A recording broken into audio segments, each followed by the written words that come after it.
Okay, now we are live. Now we're live. Countdown. Okay. Anyway, so That was a great point that you just made, though. never to be repeated again. Never to repeat. Yeah. So good. I mean, last week, good week. Little tense just because of this house move we need to be doing now. I still got some time for it, but like that's going on. And aside for that, the high holidays are upon us, and Israel, the country, basically, as you know, I'm sure, as you remember, shuts down. I don't know, when did you leave Israel? 2011. You've been back since to visit, I'm assuming, no? Yeah, for sure. Okay, but 2011, you've been out. Okay, you've been out for a while. So it's all different now. There's color. But that obviously affects my work as well. So let's say during Chol HaMoed, during this period, which is not really necessarily the holiday, in Jerusalem and a lot of these projects I work at, there's no work.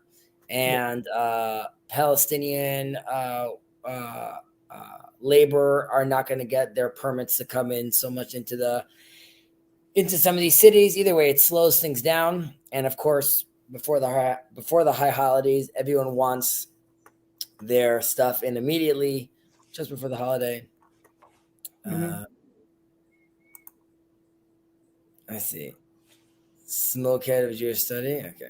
I don't know if I was on a stream, and I think my last name was there, so he got a taste of it, and now he's making puns out of it, I think. I see. Okay, but so you're also obviously welcome to join as well, Eliyahu. All right, so where did we stop? You opened it up, Avir. I see Rabbi Tarfon.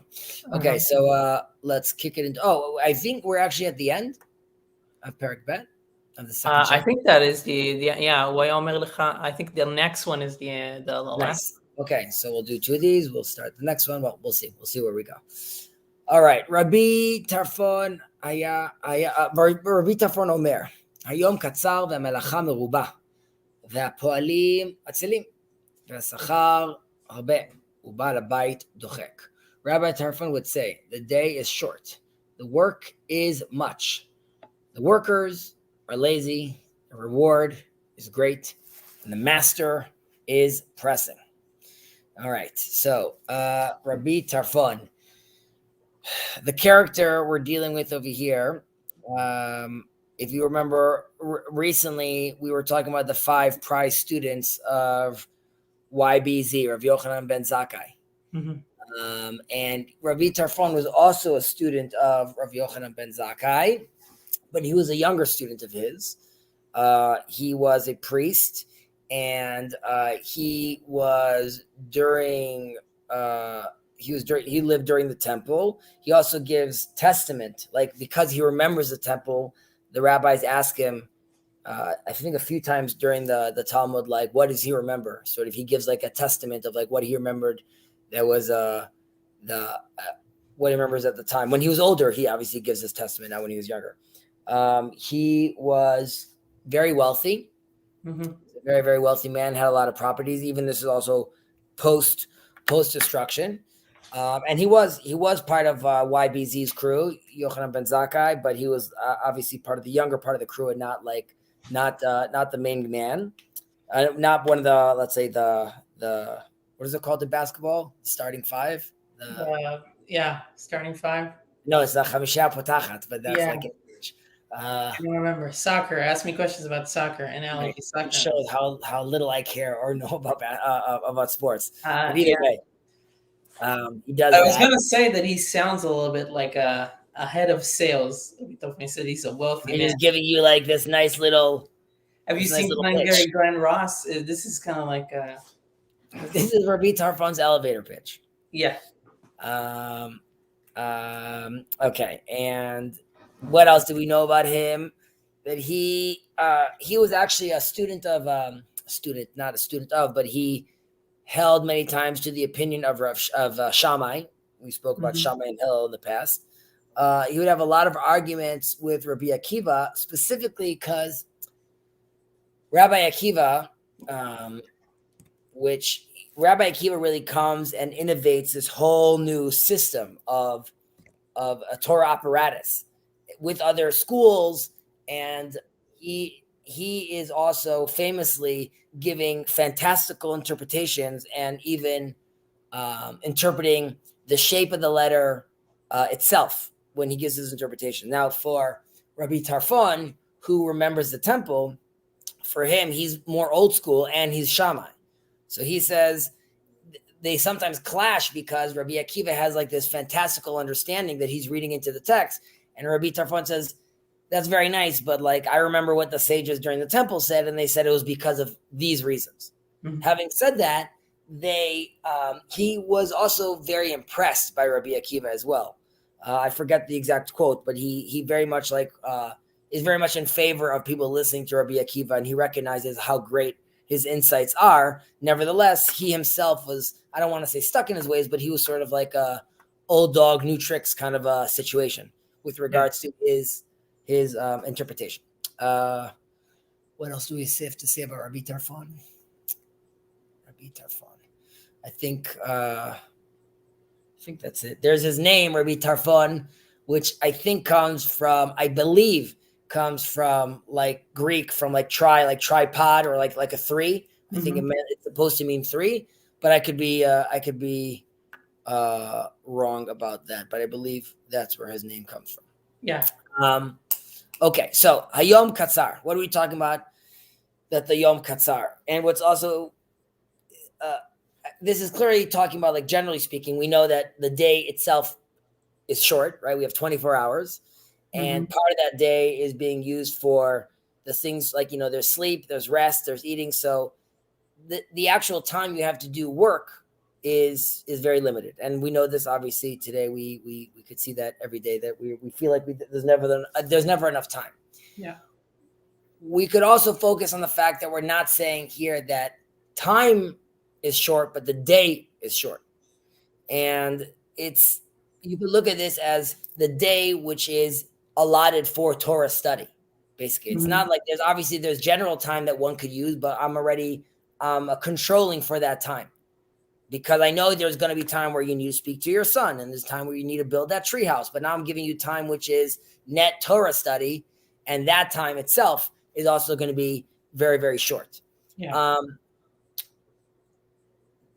Generally speaking, because it's also such a short little statement, you could be sure there's like a lot of packed into this, which is taking a step back and looking at, let's say, the general day, which is like the shortest day of the week is Friday, and that would be the shortest amount of time you have to spend during the day, and it's the busiest, which is v'hamelacha merubah, and the work is much, because you're going to have to be getting the house ready for Shabbat, preparing it, all the stuff, and you only have a little time. Yeah. And if we zoom out, we're then looking at sort of the universal seventh day in a certain extent. Basically, like we're the whole world, 6,000 years. We're in this last millennia. We're in this pace right now where it almost feels like there's been like this ever increasing, starting from, let's say, the Neanderthal to now. There's like, and ever since like the Industrial Revolution, we feel like there's a sense like we're really moving towards something in this crazy hyper accelerated speed. Right. And you could look at that as, really the whole world in a certain extent is in this sixth day, getting ready for the seventh day, where like there's a tremendous amount of work to be done, yet we feel like there's never enough time to pull this off. So it's almost like the whole world is experiencing now the whole world is inside a Jewish person's kitchen, to a certain extent, on a Friday, where you feel like there's ChatGPT and now Vivek Ramaswamy, but 1 second, what about Ukraine? And like all these things are happening at once, and you feel like, the news cycle is changing so quickly. There's only room for like 5 seconds. So, I would hope in my own messianic outlook that like this is, in a certain sense, all of us moving towards like some sort of Kairos moment. But so you could feel this in a very regular way, which is just like every day we don't have much to do, but also from like a grander scale, which is like much is going on right now as well. Yeah. That sounds familiar. It's in terms, I'm trying to look it up if it's Moore's law.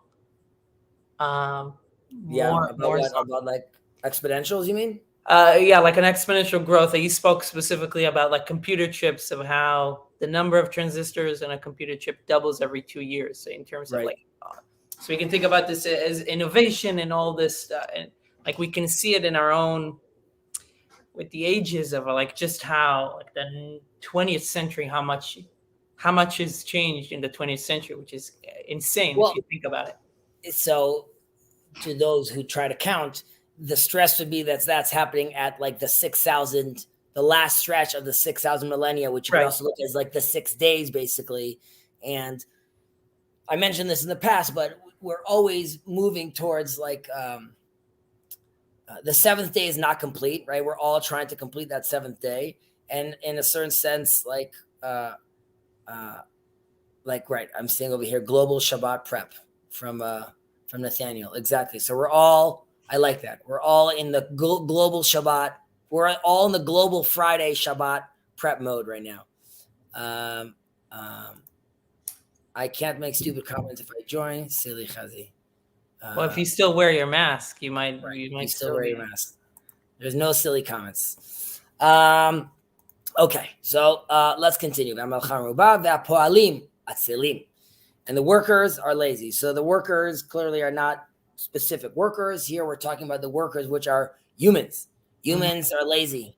We understand what God requires of us, but yet we still can't get ourselves off that chair and out there to do the actual work. And in a certain sense, it's sort of it's depressing in a little way, because Rabbi Tarfon is saying, like, we recognize that the day is short. We recognize that the work is much.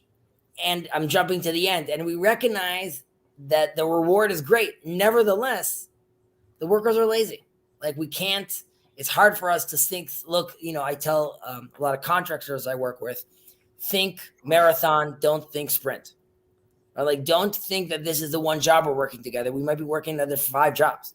So like, think long term. Yet it's very hard for people to be thinking that far ahead, and laziness tends to set in. So is there any discussion about why is this the default state? What, laziness? Yeah, why default? Why are the poalim atzelim? Why are the workers lazy? Why are they not, like you said, if there's a lot of reward, why aren't you excited to do it? Why isn't your default to do too much work, maybe, or just to do the work?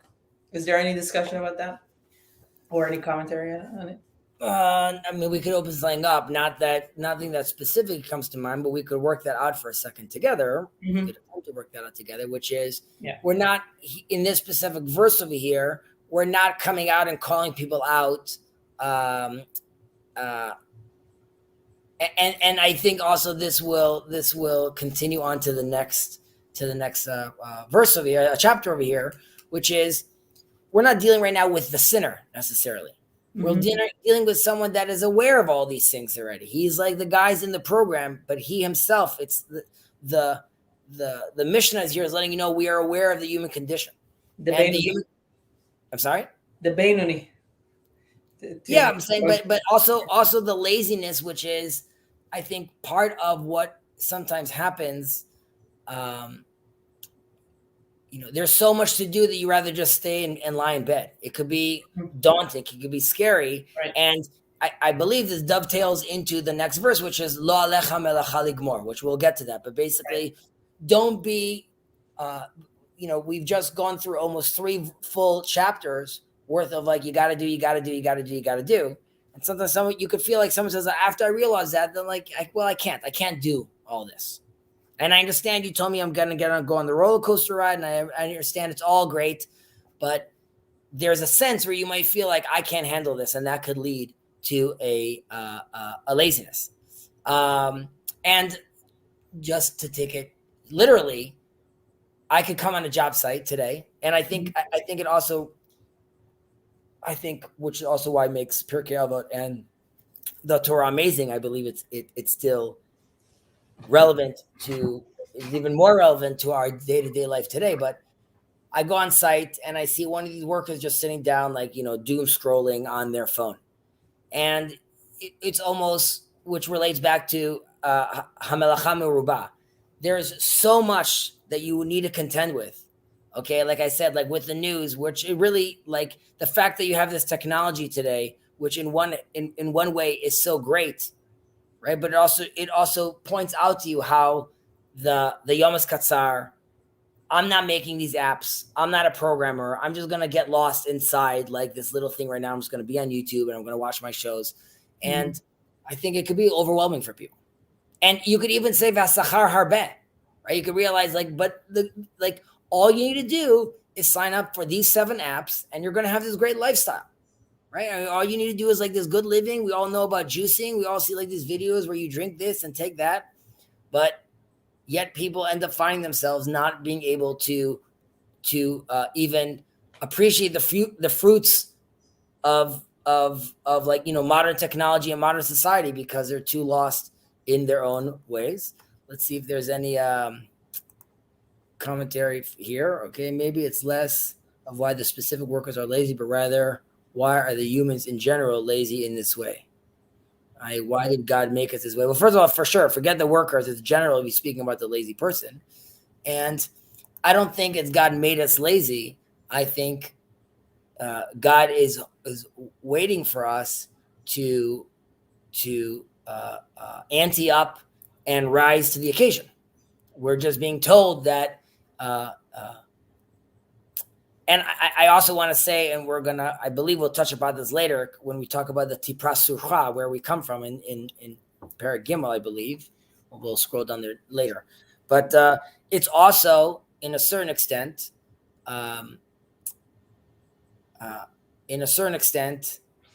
it is because there is still a part of us, while we have a soul and we are divine, there's a part of us that is still very natural and animalistic. And that is also going to be pulling us towards a certain direction, right? The horse doesn't want to be walking around all day. The cow wants to be chilling and eating its grass. And obviously this also relates to, it also relates to the Baal Bayit Dochek, right? The master is present. And like, we also have to realize that there's a sense, and this could again be overwhelming, that God is pressing in a sense where he's not telling you do this or do that. It's all for the taking. We all have to be participating in this, like, you have these all around you have these urgent issues. It could be global warming. It could be the meaning crisis. It could be all these things. And on all these fronts, God is pressing. God is not taking his step off the gas and telling you like, oh, take your time.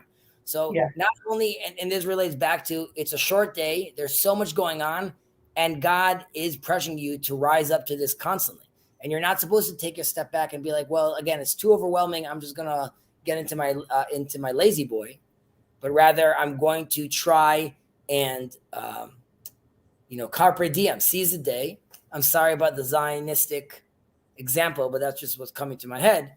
You could imagine that if you wanted to make a state in the religious world, let's ask these rabbis and let's ask these rabbis, and we'll have a forum and we'll see what the Orthodox say.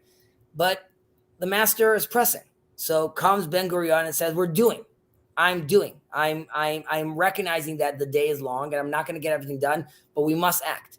So I think part of that is, again, the fact that God is pressing is in some way a response to the laziness, which is like, there might be this feel like, maybe I'll do this tomorrow. And we spoke about this. Right. So that's also because that's not a bug. It's a feature. The fact that there's not much time. And we spoke about that both like literally within your 24 hours, but also globally within the 6,000 years. And the fact that even now it's ramping up where there's so much more to do. And God is pressing. God is pressing these issues onto you and saying, like, deal with social issues, deal with economic issues, deal with political issues. Yeah. So I think the thing that comes up, at least in my head, is this emphasis on options. The same thing about that God puts before us life and death. Those are two options. He doesn't tell us. He tells us what to do, but there are still options available in there. And here as well, it's like kind of like what you said, or you can think about it like when you say sachar harbe, when you say the reward is great. There are so many different rewards that we can think of. Well, this is a reward too, like this app with the notifications, or if I run more, then that it's more enjoyable. So that's a different reward. So it's like the options are there. We just need to make sure that we understand kind of like the hierarchy of all those things, and also, like you said, move towards something. So I think the knee-jerk reaction in these cases, as we've seen many times in Pirkei Avot, to be like that the reward is in the world to come, right? Or it's like a spiritual reward. But I think you could even say that there's actual like tangible reward that you could get from this, like, a strong community, sense of purpose. Like these are things that you could gain meaning from these things, for like emotional and like psychological benefits that are aligned with Torah values. So like the sachar harbe could be both in the world to come, but also you could gain and benefit tremendously from these methods and ways of life. Mm-hmm. Yeah, no, I agree. Right. So there's an urgency to engage. I think that's what we're really learning from in this verse. That's what Rabbi Tarfon is telling us, that like we need to learn, we need to act, not only do we then promise ourselves like that profound reward, both in this world and in the world to come, but it's also very much like lech lecha. Yeah, and I think it's just incumbent on us, based on the earlier verses as well, when we say we sat down with the chachamim, with the wise people, we learned Torah, to understand, to slice the different kinds of reward and focus on the right ones, on the ones that we are talking about here, and have the right balance of those things. Elijah asks, could the reward also be the work itself? I often find satisfaction in the job well done if I don't particularly enjoy the task. So fantastic question. And we are going to touch upon that right now. Okay. Hu haya omer. Who is Rabbi Tarfon? And when it says Hu haya omer, you know that this is one of his greatest hits, right? This is before Jacob's greatest hits. This is like when the sages had their greatest hits. So הוא היה אומר, לא עליך מלאכה לגמור, ולא אתה בן חורין להיבטל ממנה. אם למדת תורה הרבה, נותנים לך שכר הרבה, ונאמן הוא בעל מלאכתך שישלם לך שכר פעולתך. ודע שמתן שכרן של צדיקים לעתיד לבוא. He would also say, it is not incumbent upon you to finish the task, but neither are you free to absolve yourself from it. If you have learned much Torah, you will be greatly rewarded, and your employer is trustworthy to pay you the reward of your labors. And know that the reward of the righteous is in the world to come. This is very similar to what we were hearing from Elazar ben Arach earlier. We were also talking about like God as like as sort of the boss, and there's workers over here as well. Mm-hmm. So, and I believe this is going to relate to Elijah's point. And if not, Elijah, feel free to keep on asking. Okay, so lo alecha melacha ligmor. So I think this is already interesting. We're off the bat, we are hit with a paradox over here, right? We're coming and saying like you don't have to finish it, but you got to be learning, right? So there's like already a tension over there. So just first, Areka. There's alecha, you, and there's this melacha, and there's ligmor, right? So there's three different sections over here that we could sort of break this down. We could break down what we're being asked over here. So, while we're always striving to like fulfill like our duties and our obligations, we have to recognize like the human limitations that we have onto ourselves, and not only just recognizing that humans could be lazy, but we're not always going to be able to complete like the task that we have, but that doesn't exempt us from trying to do so, right? So like, when we speak to our kids and be like, at least try, or like try this new food, like you have to participate in this act. Even if you're not going to complete this act, there's what, like Elijah was saying, there's the satisfaction also of like being part of this act and trying in this act as well. There's also a sense which is a very optimistic attitude, which is it's not ending with you, right? This is very against like nihilism, which is like, buddy, there's like this story is going to continue for a long time. So you are definitely a big part of it. And you, ideally, if you could complete things, then that's fantastic. But recognize that you are completing other people's works and they're completing your work. So there's a sense over here also, which is letting you know off the bat within these two tensions, which is you need to participate as part of the continuation that you started. And you must recognize that there's going to be people after you. Yeah. So obviously that's very, very important to remember that. And again, in a certain way, it relieves some pressure on like the effort, like you put into the task itself instead of like the outcome. Don't only be focusing on the outcome. Like you could be learning page X and being like, okay, how am I going to be learning all these, all this tremendous amount of Torah? It's never ending.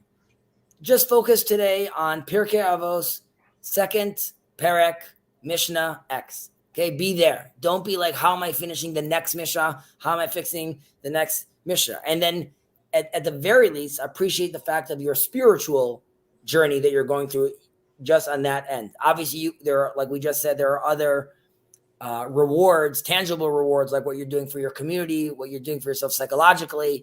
But there's also just not even completing the act, but recognizing those rewards in the intentionality you put into the act itself and not necessarily the outcome that you're going to have. I think we could also look at this as, again, just like the stress on the continuous engagement, which is also, it's letting you know that in Torah, in a certain sense, you could, and this relates to lo tarashai li batel mimena. Like, in theory, it could be like, well, why can't I finish? If let's say I really finished all the books, right? I did the 5 books. I did the whole test, the whole Tanakh. I did the Talmud. I did the Mishnah. I did the commentary. I did the second levels of commentary. I did it all. Yeah. And Rabbi Cook talks about this, that like in theory, like with regards to the width of Torah, so to speak, you can check that box off, but you're never going to be able to check off to the depth, how deep you could go. It always goes deeper and deeper and deeper. Yeah. So while you should have a general plan, because in theory, this could be inviting you to be like, okay, listen, Chezi, you're telling me over here, it's really, it's all about the intentions.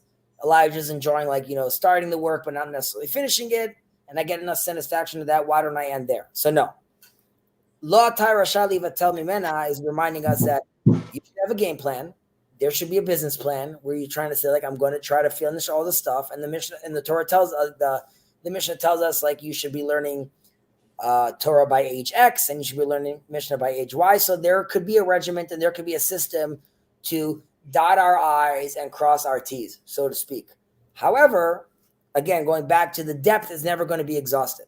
So, right. It's also your end goal, your perspective that changes with time. So even if you read something, you probably read it from a certain angle, looking at it. So when you're 10, when you're 13, when you're 50, when you're 20, before you have children, before you have a wife, before you lose somebody that's close to you, after you lose somebody that's close to you, those things suddenly reveal different things. It's like angles that allow you to look into the depth, maybe even deeper, maybe from a different kind of like more of as you progress, correct. You have your place in different vantage points, and you could have a completely different understanding of what you're doing. And again, that would be like you might have read widthwise. You read all the verses with regards to that topic, right? Yeah. So you could be like, I'm done. But just those 10 verses could be an endless pursuit with regards to the depth and the meaning and the resonance that they have with regards to your day-to-day life. So that's like, you always have this conversation going between them. And like we did with earlier with Shabbat, when we went sort of like we zoomed out from like God's perspective. So here too, I think I don't know if it's Carl Sagan, but like there's a picture of Earth from Mars where you could just see like this little speck of light of dust that's like going through like a light beam, and like that's all we are basically. So there's a sense which is, on one hand, which is lo alecha melacha ligmor. God has a huge plan, okay, and God's plan is unfolding, whether actually scientifically speaking or seemingly scientifically speaking. This goes back to Jacob's conversation of like what is and what isn't. Either way, there is at the very least like a 13.8 billion year long story, sort of unraveling, and you could say there's like a never ending story being unraveling over here. So like we have to realize like there's much bigger plans, and recognize and know your position. You are an amalgamation of atoms and cells all together on this little speck, part of this mass universe, right? And we could even sprinkle on there the UAPs and the aliens, okay? Like lo lecha melacha ligmor, right? It could be that Alien 5 in Zorgon X, he's supposed to figure out how he travel through time, okay?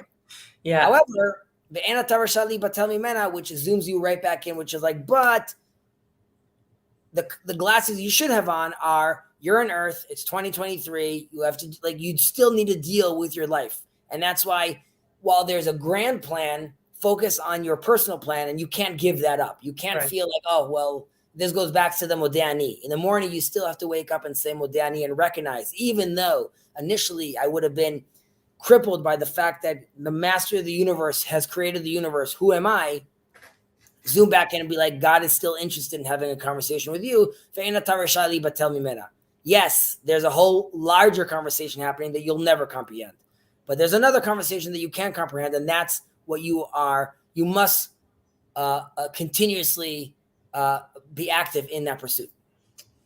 Yeah, and I think I heard this, maybe this is like I heard it from some Hasidic talk about the analogy of, there might be a very large bucket that's filled with water. Maybe it's filled almost to the brim, and you might think, okay, so like, and your purpose is to fill up that bucket. The purpose of a lot of people is to fill this up. So some people might be, they might be able to carry a lot of water. So let's say they carry the water from a well and bring into this very large bucket, and they put a lot of water in, and maybe you're a little smaller and you can't carry too much. But when that bucket is almost full, and we can think about kind of like what you said, this is the 6th millennia. This is like, we're almost at the bucket is almost full. We only need a few drops.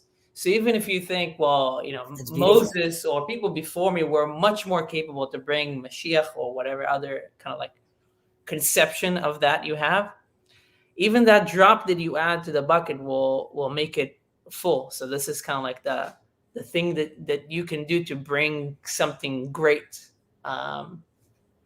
into existence. So I found that also kind of like an interesting analogy. I like that a lot.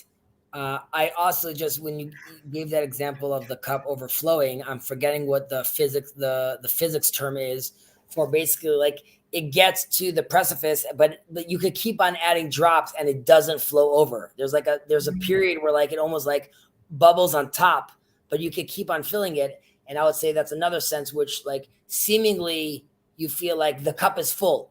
Yeah. And God is telling you like, lo alecha melacha ligmor, like believe me, like this cup of Torah, you could keep on filling it. Like the drops could keep on coming in, and you don't have to worry about it like overflowing or like it's completed. Like God had created a physical world which in theory there is still a vessel for overflow. Yeah. But I also really like I like that example you gave a lot. I think that was very beautiful. I'm just jumping to some comments over here. Okay, Dan. I'm behind catching up. Dialogue with Trifo. Many Jewish scholars didn't accept that Justin martyrs Trifo. Trifon, the considered Trifo fictional character invented by Justin for literary purpose. Wikipedia. Okay, so not tripod. Okay, we told us lives in luxury.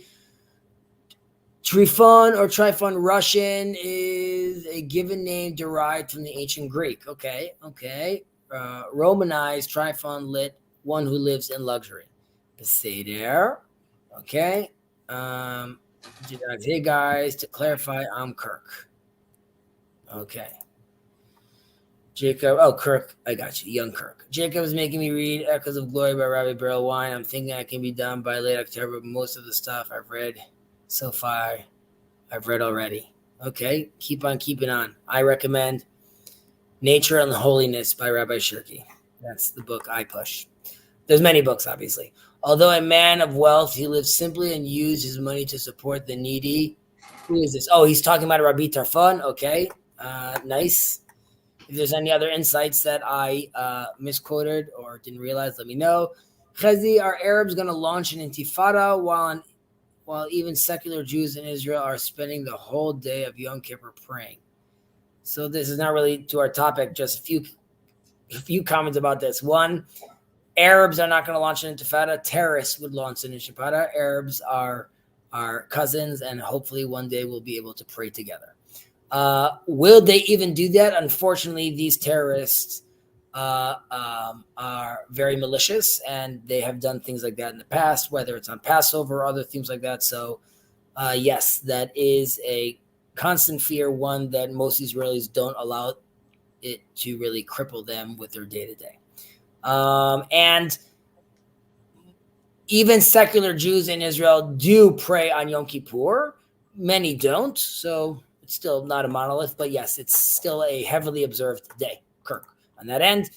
By the way, at any point, you could interject and give your own commentary to these comments right now. I'm just letting you know. He 300 women during a year of drought in order that they should be able, as the wives of the priest, to eat truma. Okay, we're still talking about Rabbi Tarfon. Okay, good. We see this guy's a serious character. Every Arab is an anti-Semitic terrorist according to the modern Orthodox religious Zionists. Okay. First of all, I told you from Pirkei Avot a little bit.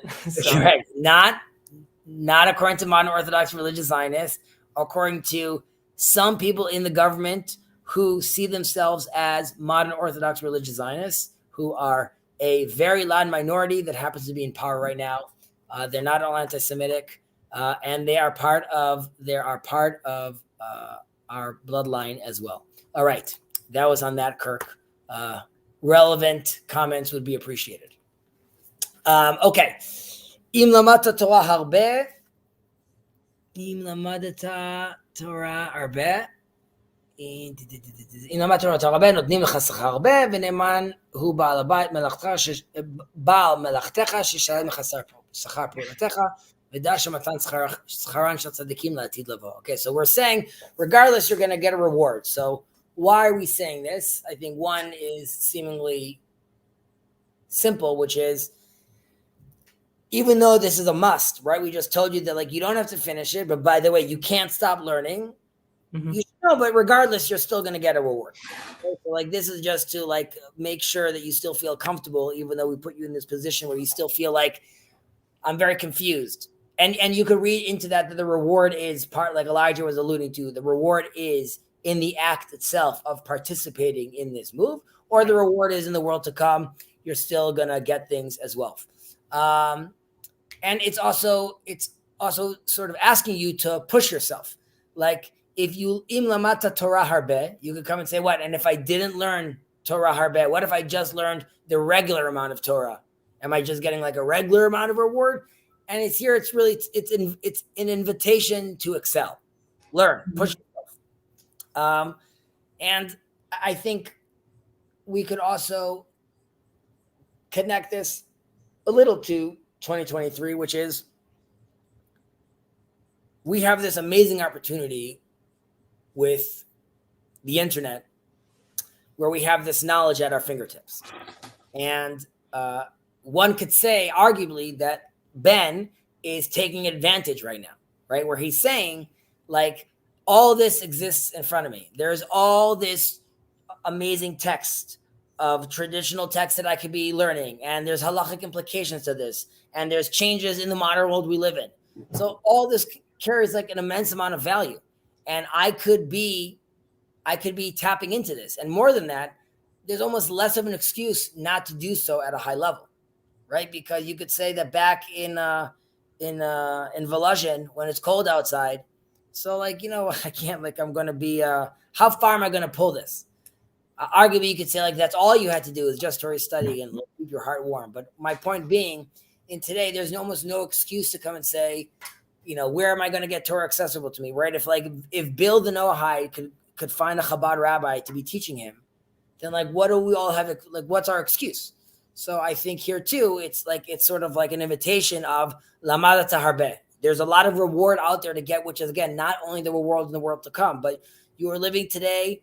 Again, we're in the Jewish kitchen on Friday. There is so much food. There's so much an abundance of. It's so plentiful, right? And like take advantage and recognize the day is short. The day is short.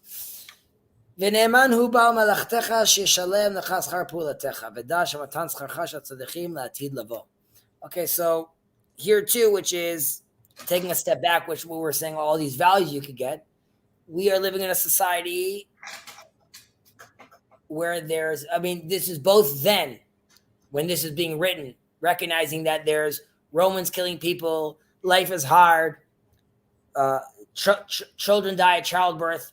You could get a sense of like, where is my reward? So first of all, it's reminding you like the reward is here to come, whether that's psychological or the Chazal actually meant it, which I'm sure they did. This is good advice to sort of delay gratification.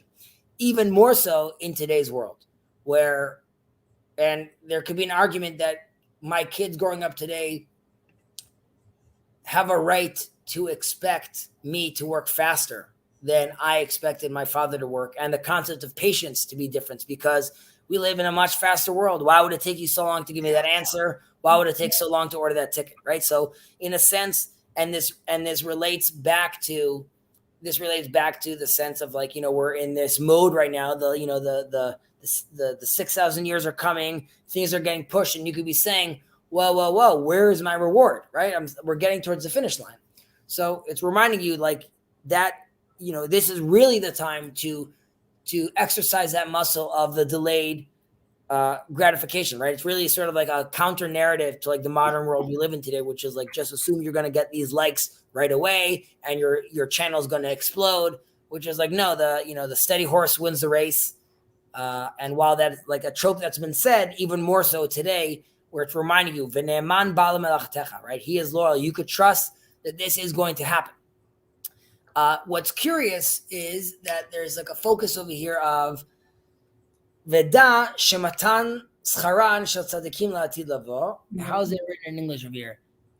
Reward of the righteous. The reward of the righteous. Here they just keep it as one, but in Hebrew, matan is like matana, which is a gift, and scharan is what I deserve for what I did. Mm-hmm. So it's seemingly right. it's doubling up to a certain extent, and you could read this into, or at least what I've heard said about tzaddikim, right? Because this is also not. There's another point that they're stressing over here for the righteous, and the reason is for the righteous. They are obviously going to get their scharan, their reward that they're owed, like we were saying earlier, because they learned a lot and they studied a lot and they're righteous. However, once you hit a certain level of righteousness, then there's an addition of gifting from God, as in you're going to get all you deserve and some and more. So here there's a hint to that, which is you're getting both the matan and the sachar as well, which I think obviously here in the English translation, we miss that specific point. I want to just see if I missed anything over here.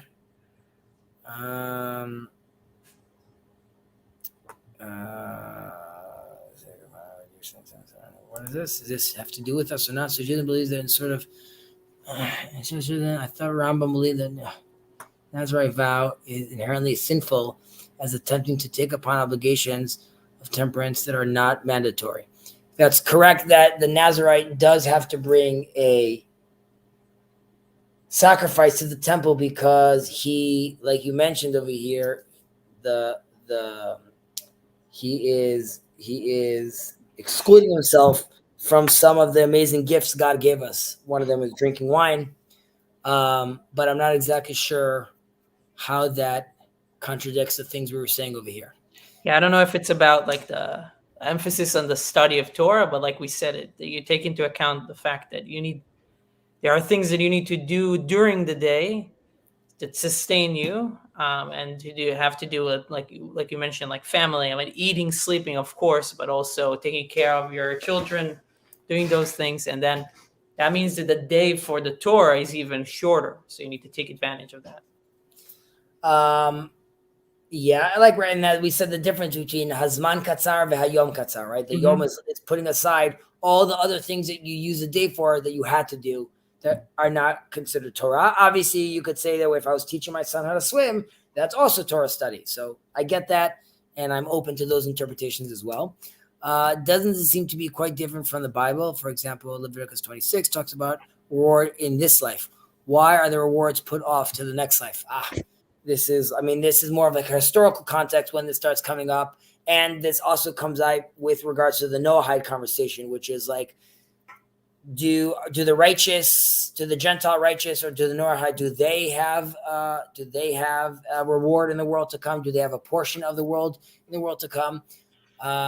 And this was a conversation that there are hints to this in the Bible, but this wasn't explicit. And you also have to realize in the Bible during the prophetic times, this isn't the conversation. We don't have to be philosophizing because God's will is apparent during that time. That doesn't mean everyone was living necessarily as a righteous person, but there wasn't that kind of conversation. The mindset was simpler in a certain way, which is, and there's a line about this, Masher ata shifcha, Masher ra'ayachas, like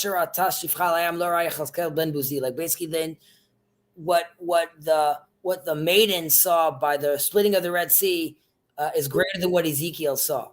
And the sense is, in a certain sense, what the maiden saw at her level of understanding was way greater and encompassing than something that's very advanced, sort of like metaphysics that Ezekiel is seeing. So even though that seemingly you could think like that is super sophisticated and in-depth understanding of let's say the nature of God, nevertheless, it's already very removed and very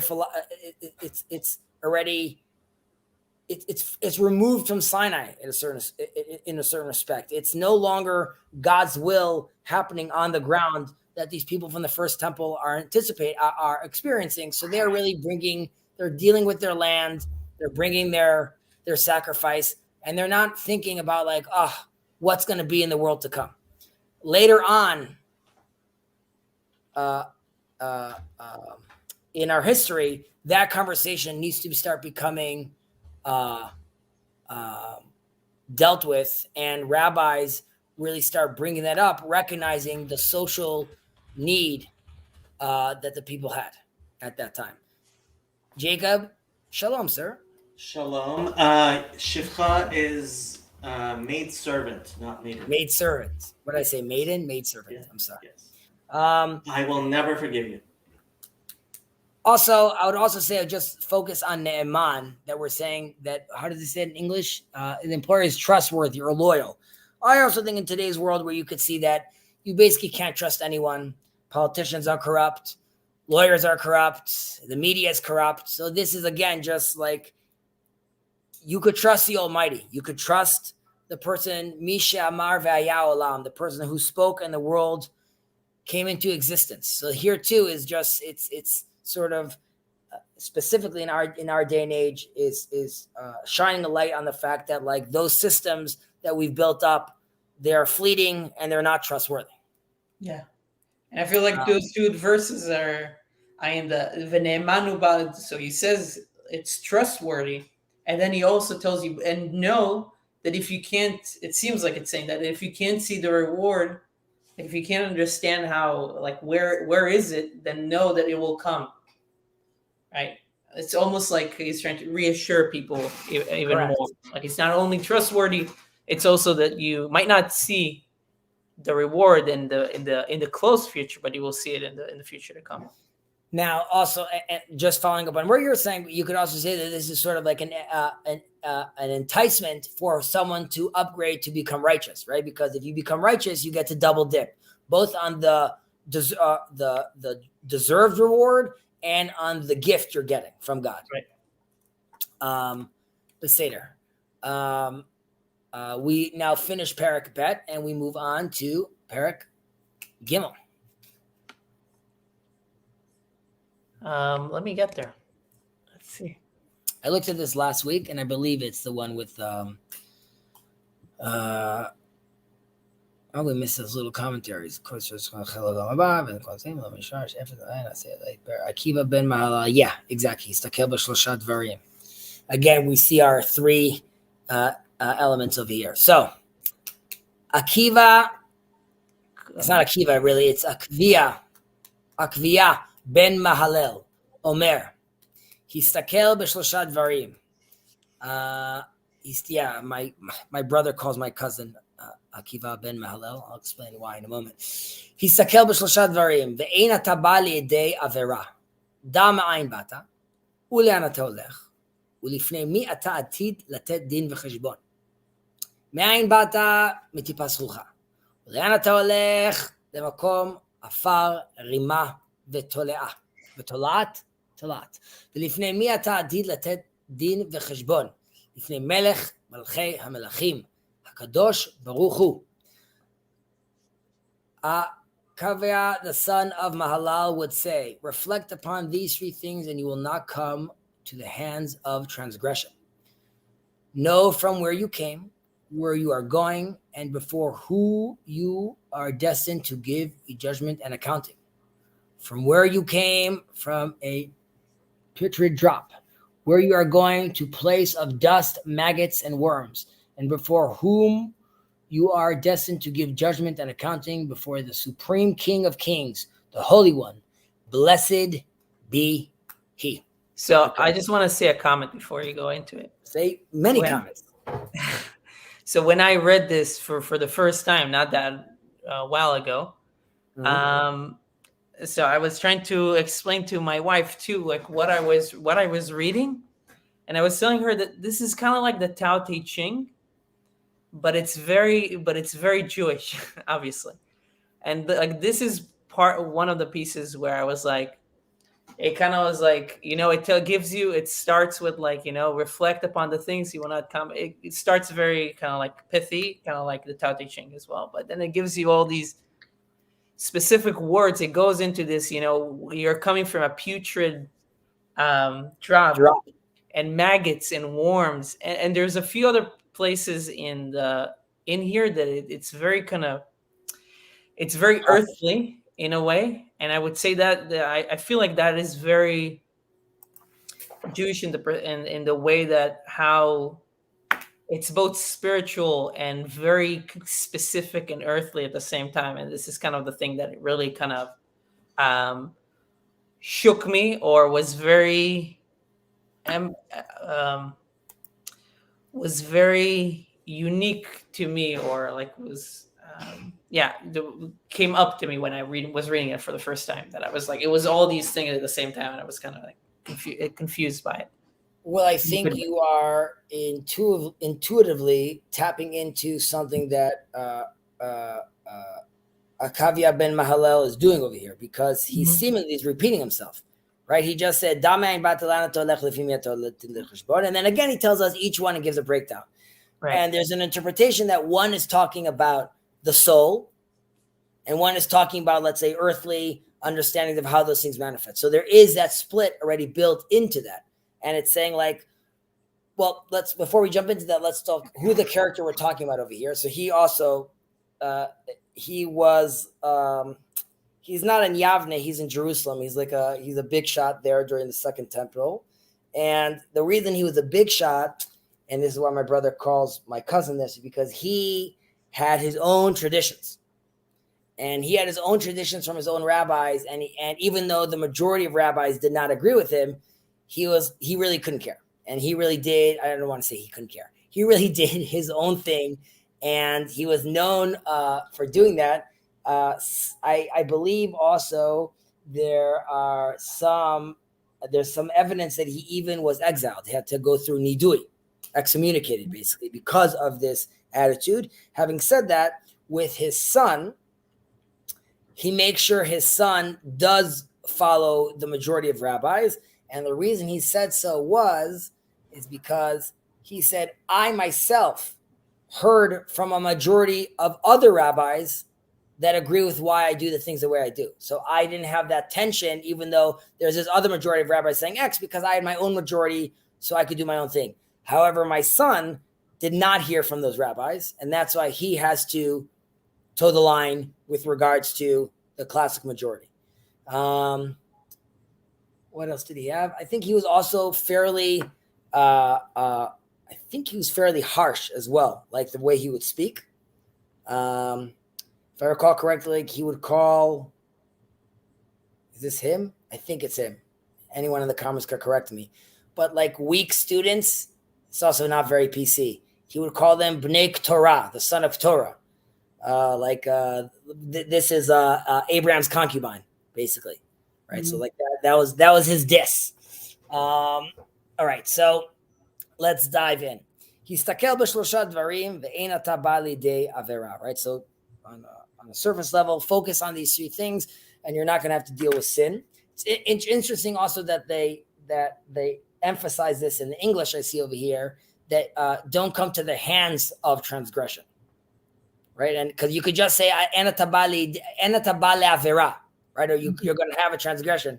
And here it's a little hint where Akvia is recognizing, and you mentioned this earlier, that God is giving you an evil inclination and a good inclination, but even the evil inclination isn't in its essence evil. It only becomes evil if it manifests and comes, like how it says, comes to hands of transgression, right? Like it actually gets the motivation and manifests with yadayim, hands, to actually do those acts. So having ideas or contemplating, like dealing with your yetzer, or this inclination, isn't within itself a problem. It's really how it manifests itself. So here it's just giving you showing that it's not just the thought process. It's actually, it came through these actions as well.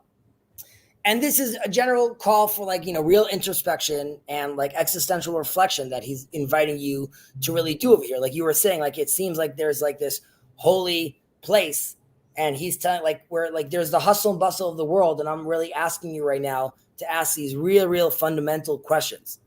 And he gives now a breakdown of where this is coming from. And I'm just, because I'm sort of doing this sort of freehand, I'm going to try to weave in some of the things you were talking about, these differences between these two versions of just, we're talking to someone on one level, and then we're talking to someone on a practical level as well. Yeah. So you come from a tipas srucha. You're coming from this drop. So off the bat, you could look at this in two ways. You could look at this generally saying that this is there to humble yourself, right? Doesn't matter if you're Jeff Bezos or you're the big shot. Ultimately, you're coming from this little drop of semen, and you should recognize your position and who you are, right? So this is a very pushing you sort of right down into this place. And it's also sort of a response to the atheist in a certain way. Where am I coming from? You should recognize this is all coming from God. You're coming from this place right now of this tipas rucha. Know where you come from. On the other hand, on the higher level, there's people that interpret this me'ain bata me'ain. You come from in the mystical term, the Ein Sof, right? You're coming from God himself. And that's coming from a really high point of recognition, no longer from this little drop, but rather I'm coming from God's will, right? So this is a much higher spiritual understanding of it. At the same time, we have then this tipas rucha, right? So we're talking to two people at the same time. We're talking to the person that's just asking the question, who am I? Where do I come from? To you, who's asking this deep question, I answer, you come from the Ein, right? Now we'll bring it down. This guy walks in and says where do I come from? I'm the man. Whoa. Slow your roll. You come from a little drop. Okay, so those are two levels of conversation that you're having. And me'ayin bata, and which is also it's sort of, you have to recognize like what is your purpose, like what are you doing, where like what's really happening over here, and there's a sense, there's a story that Rav Nachman gives. It's a very long story. It's about the 7 beggars, and one second. Jonathan, how are you? We're so happy to have you over here. I'm going to be talking to Jonathan a little after we finish. Like we'll end at this Mishnah, and then the conversation will continue, and all are welcome to join. But we'll just continue where we are right now. So there's a story of 7 beggars that Rav Nachman gives. Really, it's a story within a story. It's there's like, I don't know, like 50 pages worth of in Rav Nachman's works about these 7 beggars. But in one, and each one breaks down to small little stories. But in one of these stories, these 7 beggars get lost at sea, and they make it to this little island. And then the island, they go to the top of the tower, and they decide to have a memory test, like a competition. And obviously, this is all very symbolic. And the great eagle, who's going to judge them? It's the great eagle who's going to judge them, which the Kabbalists usually see the eagle as symbolizing tshuva, repentance. But so one of them, the older one, says, like, I remember when the fruit was picked. Mm-hmm. And then another one that's younger says, I remember when the fruit grew. And one says, I remember when the seed was planted. And these are all analogies for basically childbirth in a certain extent. Like, I remember the conception. I remember like being picking the fruit is giving birth. And the youngest one comes and says, I don't remember. And comes the eagle and says like this is the guy, he won. He has the best memory, because we sort of are born into a world where there's sort of like these defaults. We see the people, we roll with the punches. Very quickly, I'm trying to indoctrinate my son with the ways of the Western world and the Torah world. But like either way, and in a sense, there's never a question where it's like, wait, but like how far back can I actually go? Where am I coming from? So This is a sense of like he who doesn't remember, or he who recognizes that even before that first, even if I could even remember my conception, even before that, there was something. And this is bringing me back to the ain. Like there is something that I'm coming from. I am part of God's will manifest into this world. So there's like a sense over here where, again, there's like a very deep question that we're asking over here of like, me'ayin bata, where are you coming from? Mm-hmm. Yeah, this kind of like reminds me of kind of like this admission of ignorance, especially the way Socrates talks about it. Talks about wisdom, but it's also about where you're coming from. It's like the admission of ignorance, at least from your own perspective, of like how far back, how deep it goes, that I can't. It's something that cannot be remembered, cannot be named. And I think admitting that, I think it's part of what's very hard for people. For sure. And there's a lot of psychological literature about this of like, like obviously like people have a lot of stress and anxiety about like their origin story, where they come, and does this mean that's what defines you? I would also point out that this also connects to what we were saying earlier about lo alecha melacha ligmor, and you can't stop and you can't stop studying either, as in like you don't have to complete the work or the study, but you can't refrain from it. And this also reminds you, which is like damein bata, recognize where you came from and all the people that did the work before you, and recognize where you're going, how the work has to continue. Right? So like you didn't start this march and you're not going to end this march, which is also just putting things into perspective. Yeah. Le'ana ta'olech is, again, we could answer this at 2 levels. Where are you going? Talking to the guy that's saying, listen, I've accumulated all these assets. I have all these things. Buddy, you're going to be left alone. It's just going to be you and the worms and nothing else, and no prized possessions. We've mentioned this in the past, that Sheldon Adelson was buried in Israel during Corona. It's just him and his wife She has like this little jacket on. No one is there. And this is like the super powerful rich man. You're left alone in the end. So this is when we're going back and now directly talking to the person that's like bucking up against this or not recognizing who he is. On the higher level, le'an is very much like le'ain. Me'ain bata u'le'an ata olech. You came from the ain and you're returning to the ain. Mm-hmm. Ultimately, in the grand scheme, you are coming from God's will manifest, and you are ultimately hoping to connect and become one again with God's will manifest.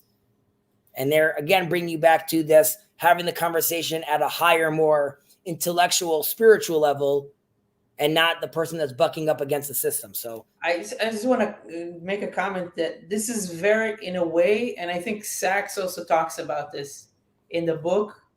In a way, this Sachs is your boy. Sachs. Rabbi Sachs, yeah. Lord Rabbi Sachs. He talks about this in the book where he says this is so, in a way, this is so similar to, I think you mentioned Carl Sagan talking about this, like one of the atheist approach in terms of like we're from nothingness, we are nothing, we come from nothing, we're just dust, and we'll go back to nothing. And this is what they say. And here as well, if you read this, it says Ayin, which you say is God, is the infinite light, but it's also, in a way, Ayin, like nothingness. But our idea of nothingness is very different than the idea of nothingness that the atheists would have. So it's nothingness is more like, goes back to Tov Avo, right? It's it comes potential. Yeah, you have the potential and the conception of God behind that, or somehow is that, but it's just something that we cannot speak about. So that's why it's Ayin, I imagine. But to me, it's just interesting that those are similar. It's like similar conceptions, similar workflows that both the atheist and the religious would have, but there's just the conception of what nothingness is and what that is related to, or what is behind that nothingness, is very different. So that's where it's very different, even though the moves are kind of like similar. And that's I was saying that Rabbi Sachs is doing something similar because he takes a quote from somebody that goes over something, and he just replaces that quote. Instead of saying how sorrowful it is that we come from nothingness, he says how beautiful it is that we come from God. And then the whole quote is just it still stands by itself, even though you just switch those two things. So I think atheists, it requires a tremendous amount of faith. Right, we're both knocking up at the same door from different perspectives. Mm-hmm. So the ends of a spectrum, correct, that are very, very close. That if it's around it, it's like very close together. Right. So I would say that you almost need to get to the place where, and we mentioned this in the past, how one needs to go through the 50 or the 80 levels of heresy before he comes out of the other end. And during that time, you could be defining nothingness as like the atheist is, and it takes a while till you recognize there's like a deeper level to this nothingness, so to speak. Right.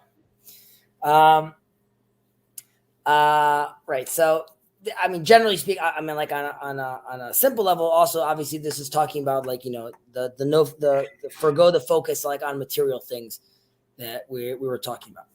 Right,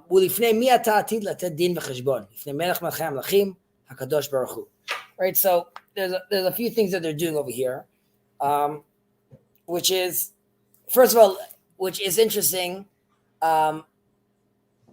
We're giving two different people over here. Melech Melchei Melchim, the King of Kings, the Holy One, blessed be He. Right, so there's a lot of names that we have over here that we're giving, and to recognize Baruch Hu, blessed be He, that's not a biblical term. And here too, we're seeing two different differences. We're seeing the Holy One, and this relates to holy, holy, holy, right? Which is it's distant. You're never going to be able to connect it. It's transcendental. It's out there. But then there's also blessed be He. However, blessed be He is us taking something mundane and blessing it and then raising it up, basically. But that's only something that comes after prophecy, because during prophecy, God's will is like we are hearing about God's will through the prophet, basically. So we're only getting the top down. We're only getting the holy. And we spoke about this.